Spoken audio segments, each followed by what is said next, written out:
Success జోష్లో ఉన్నప్పుడే ప్రియదర్శి సారంగపాణి జాతకం సినిమాతో వచ్చాడు. మోహన్ కృష్ణ ఇంద్రగంటి తెరకెక్కించిన ఈ సినిమాకు శివలంక కృష్ణప్రసాద్ నిర్మాత.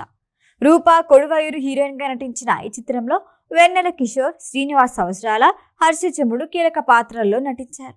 ఇంతకీ ఈ సినిమా ఎలా ఉంది, ప్రేక్షకులు ఏమంటున్నారు, ఈ రివ్యూలో చూసేద్దాం.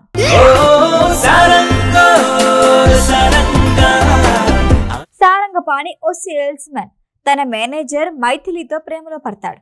ఆ విషయం ఎలా చెప్పాలా అని ఆలోచిస్తుంటే తనే ప్రపోజ్ చేస్తుంది. ఇరు కుటుంబాల పెద్దలు పెళ్లికి అంగీకరిస్తారు. ముహూర్తాలు పెడుతున్న సమయంలో వచ్చి పెళ్లి కొన్ని రోజులు వాయిదా వేయమని అంటాడు సారంగపాణి. తన చేతి రేఖలు చూసి నువ్వు త్వరలో ఓ మర్డర్ చేస్తావని జాతకం చెబుతాడు జగదీశ్వరానంద్. పెళ్లి తర్వాత సమస్యలు రాకూడదని భావించి ముందే ఆ మర్డర్ ఎదురు చేసేయాలని డిసైడ్ అవుతాడు సారంగపాణి.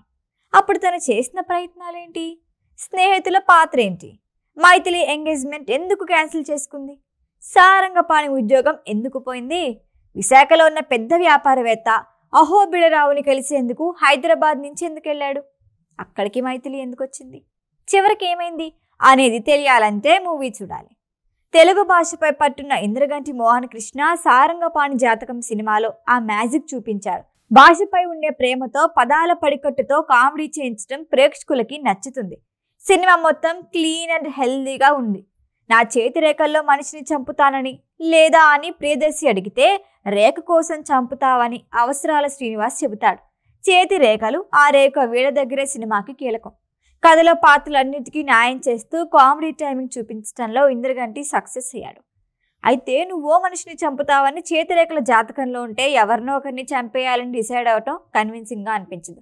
ఇంట్లో చిన్నారుల చేతిలోంచి కేక్ లాక్కోవటం, బర్త్డే పార్టీ దగ్గర గొడవ, సెకండ్ హాఫ్లో హర్షచముడు, వెన్నెల కిషోర్ సీన్స్ బాగా నవ్విస్తాయి. ఈ సినిమాలో జోక్స్ యూత్కి కనెక్ట్ అవుతాయి. కామెడీ బాగుంది కానీ క్లైమాక్స్ కన్విన్సింగ్గా అనిపించదు. బ్యాక్గ్రౌండ్ మ్యూజిక్, పాటలు బాగున్నాయి. నటన గురించి చెప్పుకుంటే ప్రియదర్శి మరొకసారి ఎరగదీశాడు. వెన్నెల కిషోర్, హర్ష, అవసరాల శ్రీనివాస్ తమ పాత్రలకి పూర్తి స్థాయిలో న్యాయం చేశారు. హీరోయిన్ స్క్రీన్ టైం తక్కువే కానీ ఉన్నంతలో బాగానే ఉంది. కామెడీకి ఎక్కువ ఇంపార్టెన్స్ ఇవ్వటంతో ప్రేమ కథని పెద్దగా లాగలేదు. మిగిలిన వారంతా తమ పాత్ర పరిధి మేరకే నటించారు. ఈ వీకెండ్ సరదాగా ఎంజాయ్ చేయాలి అనుకుంటే సారంగపాణి జాతకం చూసేందుకు థియేటర్కి వెళ్ళొచ్చు. ఈ వీడియో కనుక మీకు నచ్చినట్టయితే లైక్ చేయండి, షేర్ చేయండి, సబ్స్క్రైబ్ చేయండి. అలాగే పక్కనే ఉన్న బెల్ ఐకాన్ని క్లిక్ చేయండి.